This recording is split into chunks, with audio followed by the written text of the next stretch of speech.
அஸ்ஸலாமு அலைக்கும் வரஹ்மத்துல்லாஹி வபரகாத்துஹு. கண்ணியமானவர்களே, ஒரு மகத்தான மாதத்திலே நாங்கள் இருந்து கொண்டு இருக்கின்றோம். அல்லாஹு தாலாவுடைய மிகப்பெரிய அருள் மழையாக பொழிகின்ற ஒரு மாதத்திலே நாங்கள் இருந்து கொண்டிருக்கின்றோம். அல்லாஹு தாலாவுடைய அருள் கிடைக்கின்ற ஒரு மாதமாக இது இருக்கின்றது. பாவ மன்னிப்பு மகுஃபிரத்துக்குரிய ஒரு மாதமாக அல்லாஹு தாலா இதை தந்திருக்கின்றான். அதே போன்று நரக விடுதலைக்கான ஒரு மாதமாகவும் அல்லாஹு தாலா இதனை தந்திருக்கின்றான். எமது சகோதரர்கள், எமது சமூகத்திலே வாழக்கூடிய நோன்பு கடமையாக்கப்பட்ட முஸ்லிம்கள், இளைஞர்கள் எத்தனை வீதமானோர் நோன்பு நோக்கின்றார்கள் என்பதனை அவர்களுடைய மகல்லா ரீதியாக, ஊர் ரீதியாக பார்க்கின்ற பொழுது நாங்கள் விளங்கி கொள்ளக்கூடியதாக இருக்கும். ஆன போதிலும் ஏனைய மாதங்களுடன் ஒப்பிடுகின்ற பொழுது இந்த மாதம் அனைவரையும் குறிப்பாக பள்ளியுடன் தொடர்புடையவர்களாக ஆக்குவதற்கு போதுமான ஒரு மாதமாக அல்லாஹு தாலா இதனை தந்திருக்கின்றான். பள்ளிகளை பார்க்கின்ற பொழுது, மஸ்ஜிதுக்களை பார்க்கின்ற பொழுது அந்த மகிழ்ச்சி, சந்தோஷம் எமக்கு வருகின்றது. நாம் பல தடவை அழைத்தும் தொழுகைக்கு வராத குறிப்பாக இளைஞர்கள் அல்லது பாடசாலை மாணவர்கள் அல்லது வளர்ந்தோர் இந்த காலப்பகுதியிலே அவர்களை பள்ளியிலே நாங்கள் காணக்கூடியதாக இருக்கின்றது. அல்ஹம்துலில்லாஹ், இது மிகப்பெரிய பாக்கியம். இவற்றையெல்லாம் அறிந்த அல்லாஹு தாலா தான் இந்த மாதத்தை வருடத்திலே எங்களுக்கு தந்திருக்கின்றார். அல்லாஹு தாலா முக்காலத்தையும் அறிந்த வல்லமையாளனாக, நுண்ணறிவாளனாக அல்லாஹு தாலா இருக்கின்றார். குர்ஆனுடைய ஒரு கருத்தை பார்க்கின்றோம். உங்களுக்கு எதிர்காலத்திலே வரக்கூடிய சிரமங்களையும் நாங்கள் லவ்ஹுல் மஹ்பூலிலே எழுதி வைத்திருக்கின்றோம் என்ற கருத்தை அல்லாஹு தாலா சொல்லுகின்றார். அந்த வகையிலே ஈமான் கொண்ட லா இலாஹ இல்லல்லாஹ் முஹம்மது ரசூலுல்லாஹ் என்ற கலிமாவை மொழிந்த அனைவரும் சொர்க்கம் சென்றடைய வேண்டும் என்பதுவே அல்லாஹு தாலாவுடைய எதிர்பார்ப்பாக இருக்கின்றது. நரகத்திலிருந்து இந்த உம்மத்தை, நபி ஸல்லல்லாஹு அலைஹி வஸல்லம் அவர்களுடைய இந்த உம்மத்தை பாதுகாக்க வேண்டும், அனைவர்களுக்கும் சுபநபதியை வழங்க வேண்டும் என்பதுதான் அல்லாஹு தாலாவுடைய ஏற்பாடாக இருக்கின்றது. அந்த வகையிலே தான் அல்லாஹு தாலா ஷஃபாத்து செய்யக்கூடிய ஒரு சந்தர்ப்பத்தையும் அல்லாஹு தாலா நபி ஸல்லல்லாஹு அலைஹி வஸல்லம் அவர்களுக்கு வழங்கி இருக்கின்றார். பாவங்கள் காரணமாக அல்லது அல்லாஹ்வுடைய அஹ்காமாத்துக்கள், ஹுக்கும்களை செய்யாததன் காரணமாக நரகத்துக்கு செல்லுகின்ற முஸ்லிம்களாக இருந்தாலும் அணு அளவு, கடுகளவு, அதையும் விட குறைவாக ஈமான் உள்ளவர்களையும், அதாவது லா இலாஹ இல்லல்லாஹ் என்ற கலிமாவை மொழிந்தவர்களையும் அல்லாஹு தாலா நபி ஸல்லல்லாஹு அலைஹி வஸல்லம் அவர்களுடைய மகத்தான ஷஃபாஅத்தின் காரணமாக ஒரு கால் கரை சேர்த்து சுவர்க்கத்துக்கு அனுப்புவதற்கு ஏற்பாடு செய்திருக்கின்றார். கண்ணியமானவர்களே, ஆக குறைந்த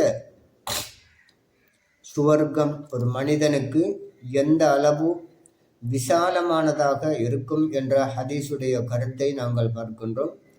இந்த பூமியை போன்று 10 மடங்கு சுகனத்தை மிக குறைந்த ஈமானுடைய ஒரு முஸ்லீமுக்கு அல்லாஹு தாலா வழங்குவதற்காக காத்திருக்கின்றார். அந்த சுகனபதியை அடைவதற்காகத்தான் இந்த பூமிக்கு நாங்கள் அனுப்பப்பட்டிருக்கின்றோம். இது ஒரு அல்லாஹு தாலாவுடைய ஒரு திருவிளையாடல் என்றுதான் நாங்கள் கூற வேண்டும். மரண நேரத்தில் ஒவ்வொரு மனிதனுக்கும் இந்த வாழ்க்கையினுடைய நீளத்தை, அகலத்தை, விசாலத்தை அறிந்து கொள்ள கூடியதாக இருக்கும் என்ற கருத்தினை நாங்கள் பார்க்கின்றோம். ஒரு கனவு காண்பதை போன்று இந்த உலக வாழ்க்கை மரணமடைகின்ற ஒரு மனிதனுக்கு இருக்கும் என்ற ஹதீஸுடைய குர்ஆனுடைய வெளிச்சத்திலே நாங்கள் கருத்துக்களை பார்க்கின்றோம். எனவே கண்ணியமானவர்களே, இந்த மகத்தான சுவனபதியை, குறிப்பாக எங்களுடைய இறுதி இலக்கு, நாங்கள் இறுதியாக தங்குமிடம் அல்லாஹு தாலா அலங்கரித்து வைத்திருக்கின்ற, எந்த கண்ணும் கண்டராத, இந்த காதும் கேட்டராத, இந்த உள்ளமும் சிந்தித்தராத இந்த சுவனபதி தான் எங்களுடைய இறுதி இலக்காக இருக்கின்றது. அதிலே மிகப்பெரிய தரஜாக்களை சுவனபதி செல்வதென்பது ஒரு விடயம். ஆனால் அந்த சுவனபதி 100 தரஜாக்களை கொண்டதாக இருக்கும் என்ற கருத்தை ஸல்லல்லாஹு அலைஹி வஸல்லம் அவர்கள் சொல்லி இருக்கின்றார்கள். அதிலே உயர்ந்த தரஜாக்களை நாங்கள் அடைய வேண்டி இருக்கின்றது. அந்த உயர்ந்த ஸ்தானத்தை அடைவதற்காகத்தான் அல்லாஹ் தஆலா அமல்களை தந்திருக்கின்றான். குறிப்பாக இந்த நோன்பு மாதத்தை எங்களுக்கு தந்திருக்கின்றான். அந்த வகையிலே கண்ணியமானவர்களே, இந்த நோன்பினுடைய நோக்கங்களை நாங்கள் அறிந்து கொள்ள வேண்டி இருக்கின்றது. குர்ஆன் ஹதீஸுடைய பிரகாசத்தின் ஒளியின் அடிப்படையிலே நோன்பு 5 விதமான நோக்கங்களை கொண்டு காணப்படுகின்றது. முதலாவது தக்வா, அதாவது இறை எச்சத்தை, அல்லாஹ் மீதான நெருக்கத்தை, அல்லாஹ் மீதான நம்பிக்கையை மேலும் மேலும் அதிகரித்து கொள்வதற்குத்தான் அல்லாஹ் தஆலா இந்த நோன்பை தந்திருக்கின்றான். அதைத்தான் நாங்கள் தக்வா என்று சொல்லுகின்றோம், இறை எச்சம் என்று சொல்லுகின்றோம். எந்த அளவுக்கு தக்வாவோட எங்களுடைய வாழ்க்கை இருக்கின்றதோ, அல்லாஹ்வுடைய நெருக்கத்தோட, அல்லாஹ்வுடைய முஹப்பத்தோட இருக்கின்றதோ, அல்லாஹுவை நாங்கள் எந்த அளவுக்கு விளங்கி கொள்ளுகின்றோமோ, அல்லாஹ்வுடைய அன்பை, அல்லாஹ்வுடைய அருளை, அல்லாஹ்வுடைய ஆற்றல்களை, வலிமையை எந்த அளவுக்கு விளங்கி கொள்ளுகின்றோமோ, அமல்கள் செய்வது, அல்லாஹு தாலாவுடைய கட்டளைகளை நாங்கள் ஏற்றுக்கொள்வது, விலக்கிய விடயங்களிலிருந்து எங்களை பாதுகாத்துக் கொள்வது இலகுவாக இருக்கும். ஆகவேதான் இந்த நோன்பு அந்த தன்மையினை, அந்த பண்பை எங்களிடத்திலே உண்டாக்க வேண்டும். அதிலே முதலாவது தான் இந்த தக்வா. தக்வா என்ற தன்மையினை இந்த நோன்பு எங்களிடத்திலே உண்டாக்க வேண்டும். நோன்பினுடைய நோக்கங்களில் 5 நோக்கங்களாக நாங்கள் பார்க்கலாம். முதலாவது நோக்கம் தக்வாவாக இருக்கின்றது. குறிப்பாக ஒரு நோன்பாளி ஏனைய நாட்களில், ஏனைய மாதங்களில், காலங்களில் பாவங்களில் ஈடுபட்டிருந்தாலும் நோன்புடைய காலத்திலே அத்தகைய நிலைமைகள், சூழ்நிலைகள் வருகின்ற பொழுது அல்லாஹ்வுடைய அச்சம் வரும், அல்லாஹ்வுடைய அச்சம் உண்டாகும். இதைத்தான் நாங்கள் தக்வா என்று சொல்லுகின்றோம். இரண்டாவது நோக்கம் சுய கட்டுப்பாடு. அதாவது எந்த வரையறையும் இல்லாமல் 11 மாதம் வாழ்ந்து கொண்டிருந்த நாங்கள் எங்களுடைய உடல் உறுப்புகளை அல்லது பல விடயங்களை நாங்கள் கட்டுப்படுத்தி வாழுகின்ற ஒரு பயிற்சியினை இந்த நோன்புடைய காலப்பகுதியிலே நாங்கள் பெற்றுக்கொள்வதற்குரிய சந்தர்ப்பம் கிடைக்கிறது. உதாரணமாக உணவு என்று சொன்னால், நாங்கள் வேண்டிய விதமாக, வேண்டிய அளவுக்கு நாங்கள் சாப்பிட்டு கொண்டிருந்தோம், குறிப்பாக பகல் நேரத்தில். ஆனால் இந்த பகல் நேரத்தில் எங்களுடைய உணவினை நாங்கள் கட்டுப்படுத்தி வாழுகின்றோம். அதாவது நோன்பு நோற்ற நேரத்திலே இருந்து இஃப்தாருடைய நேரம் வரைக்கும் உண்ண முடியாது, பருக முடியாது. அதனுடன் கூடிய சிறியதொரு சந்தர்ப்பத்தை கூட எடுக்க முடியாது. உதாரணமாக நாங்கள் குளித்தால் கூட, குளிப்பதற்கு சென்றால் கூட, குளிக்கின்ற சந்தர்ப்பத்திலே கூட ஒரு பொருள் எங்களுடைய திறந்த பகுதிக்குள்ளே செல்ல முடியாது. குறிப்பாக உதாரணமாக காதுக்குள்ளே செல்ல முடியாது. அது தனியாக பார்க்க வேண்டிய ஒரு சப்ஜெக்டாக இருக்கின்றது. அந்த அளவுக்கு எங்களுடைய கட்டுப்பாடு இருக்கின்றது. அதாவது உணவு சம்பந்தமாக, குடிபானங்கள் சம்பந்தமாக எதுவுமே எங்களுடைய உடலுக்குள்ளே செல்ல முடியாத அளவுக்கு சுய கட்டுப்பாட்டிலே நாங்கள் இருக்கின்றோம். இருக்க வேண்டிய கடமைப்பாடு இருக்கின்றது. குறிப்பாக எங்களுடைய பார்வையை நாங்கள் கட்டுப்படுத்தி இருக்கின்றோம். எங்களுடைய செவிப்புலனை, கேள்வியினை கட்டுப்படுத்தி இருக்கின்றோம். எங்களுடைய சிந்தனையினை, உள்ளத்தினை கட்டுப்படுத்தி இருக்கின்றோம். இவ்வாறான கட்டுப்பாடுகளை இந்த நோன்பு ஏற்படுத்தி தருகின்றது. அந்த வகையிலே இது இரண்டாவது நோக்கமாக இருக்கின்றது. இவ்வாறு ஒரு பயிற்சியை பெற்ற ஒரு நோன்பாளி தொடர்ந்து வருகின்ற 11 மாதமும் அத்தகைய பயிற்சியினூடாக தங்களுடைய முந்திய காலத்து வாழ்க்கையிலே மாற்றத்தை ஏற்படுத்தி அல்லாஹ்வுடைய நெருக்கத்தோட, சிந்தனையோட, அமல்களோட வாழக்கூடியதாக இருக்கின்றது. அந்த சந்தர்ப்பத்தினை இந்த நோன்பு ஏற்படுத்தி தருகின்றது. மூன்றாவது நோக்கம், ஏழைகளின் பசியை உணர்தலுக்கு இந்த நோன்பு ஒரு சந்தர்ப்பத்தை தருகின்றது. அதாவது பசி என்றால் என்ன என்று கூட விளங்காத பல வசதி படைத்தவர்கள் இருக்கின்றார்கள். அதாவது உணவு குடிபான விஷயத்திலே அவர்கள் எந்த தட்டுப்பாடும் இல்லாமல் வாழ்ந்தளிப்பார்கள். ஹலாலான உணவு, ஹலாலான குடிபானம் என்று எடுத்தாலும் அதிலே அவர்கள் வரையறை இல்லாமல் தங்களுடைய ஆசைப்படி, மன விருப்பத்தின்படி சாப்பிட்டு கொண்டிருந்திருப்பார்கள். அந்த நிலைமையில ஒரு ஏழையினுடைய பசியை உணரக்கூடிய சந்தர்ப்பம் ஏற்படாது. ஆனால் இந்த நோன்பு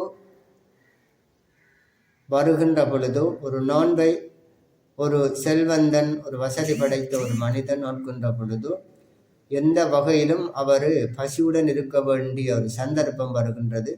ஆகவே பசியை உணரக்கூடிய, பசி என்ற ஒரு விடயத்தினை உணரக்கூடியவராக அவர் இருப்பார்.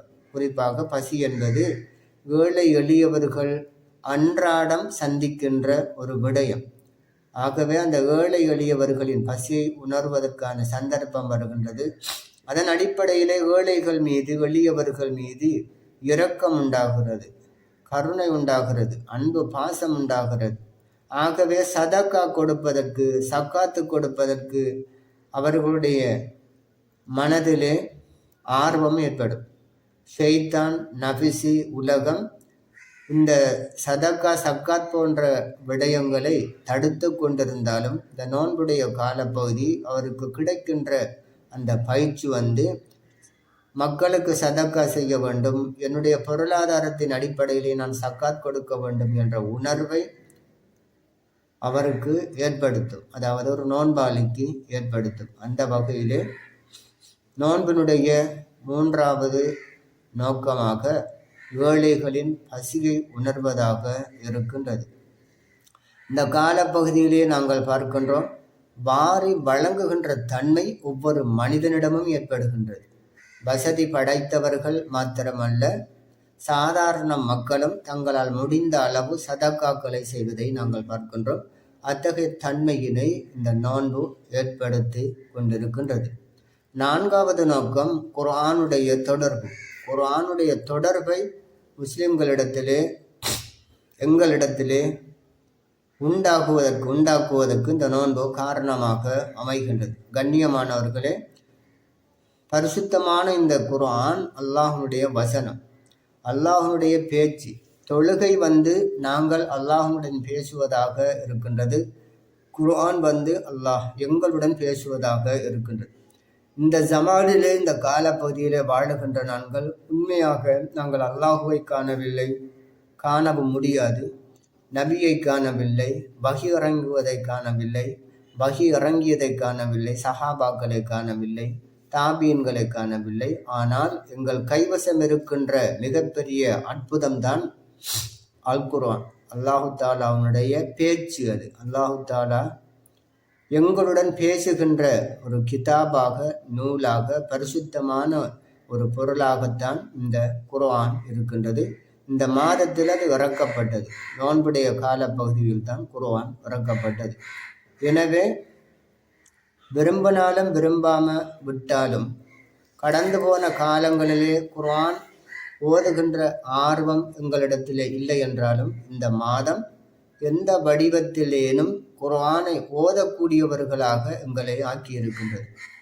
குர்ஆனை ஓதக்கூடியவர்களாக, குர்ஆனை மனனம் செய்யும் ஆர்வமுடையவர்களாக, அல்லது எங்களுடைய சந்ததியை பிள்ளைகளை குர்ஆனை மனனம் செய்வதற்கு எங்களை தூண்டுகின்ற ஒரு சந்தர்ப்பமாக இந்த நோன்பு எங்களிடம் வந்திருக்கின்றது.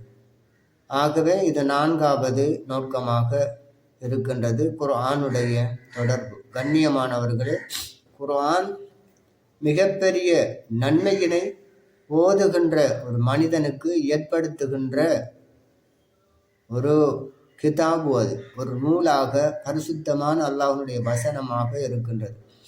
உலமாக்கள் இது தொடர்பாக விரிவாக பேசுவார்கள். சாதாரணமாக குர்ஆன் ஓதுகின்ற ஒரு மனிதனுக்கு ஒரு எழுத்துக்கு 10 நன்மை கிடைக்கின்றது. 10 நன்மை. உதாரணமாக அலிஃப் லாம் மீம் என்ற ஒரு மனிதன் ஓதினால் அவருக்கு 30 நன்மைகள் கிடைக்கின்றன. நன்மை என்பது எவ்வளவு பெறுமதியானது, அதனுடைய பருமன் என்ன, அதனுடைய பெறுமதி என்ன என்பதனையும் நாங்கள் விளங்கிக் கொள்ள வேண்டும். குர்ஆன் ஹதீஸுடைய வெளிச்சத்திலே ஒரு நன்மையின் எந்த அளவு, நன்மை என்பது, ஒரு நன்மை என்பது எந்த அளவு என்பதனை இன்றைய அறிஞர்களூடாக நாங்கள் பார்க்கின்றோம். அதாவது ஒரு நன்மையினுடைய பெறுமதி உலகிலே வாழுகின்ற மனிதர்கள் விளங்கிக் கொள்வதற்காக உலமாக்கள் சொல்லுகின்றார்கள், 150 கிலோகிராம் தங்கத்தின் பெறுமதிக்கு மேலானதாம் ஒரு நன்மை என்பது. கண்ணியமானவர்களே, 150 கிலோகிராம் தங்கம், தங்கத்தினுடைய பெறுமதியை விட அதிகமானது ஒரு நன்மை என்று இஸ்லாம் இந்த அமல்கள் விடயத்திலே சொல்லுகின்ற அந்த நன்மை என்பதனுடைய பெருமானமாக, பெறுமதியாக இருக்கின்றது. ஆகவே ஒரு அலிஃப் லாம் மீம் என்று ஒரு மனிதன் ஓதினால், சாதாரணமாக தொழுகையிலே அல்ல வெளியிலே ஒரு சாதாரணமாக ஓதினால் 30 நன்மைகள் கிடைக்கும். நோன்பில்லாத காலப்பகுதியாக இருந்தாலும் 30 நன்மைகள் கிடைக்கும். ஆகவே 30 நன்மை என்பது எவ்வளவு பெரியதொரு விடயம் என்பதனை நாங்கள் விளங்கிக் கொள்ள வேண்டும். ஆனால் நோன்புடைய காலத்திலே அது பல மடங்கு நன்மைகளை தரக்கூடியதாக இருக்கும். இவ்வளவு பெறுமதியானது தான் இந்த அல் குர்ஆன்.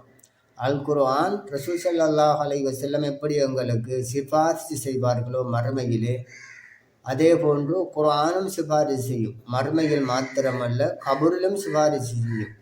தபாரக் அல்லதி சூரா என்ற ஒரு சூரா இருக்கின்றது. அதை வளமையாக ஓதுகின்றவருக்கு கபூரிலே அது தண்டனைகளிலிருந்து, அதாபுகளிலிருந்து அவரை பாதுகாக்கக்கூடியதாக இருக்கும். இவ்வாறு பல சிறப்புகள், மிக நீண்ட சிறப்புகள், பல விரிவுரைகள் குர்ஆன் சம்பந்தமாக இருக்கின்றது.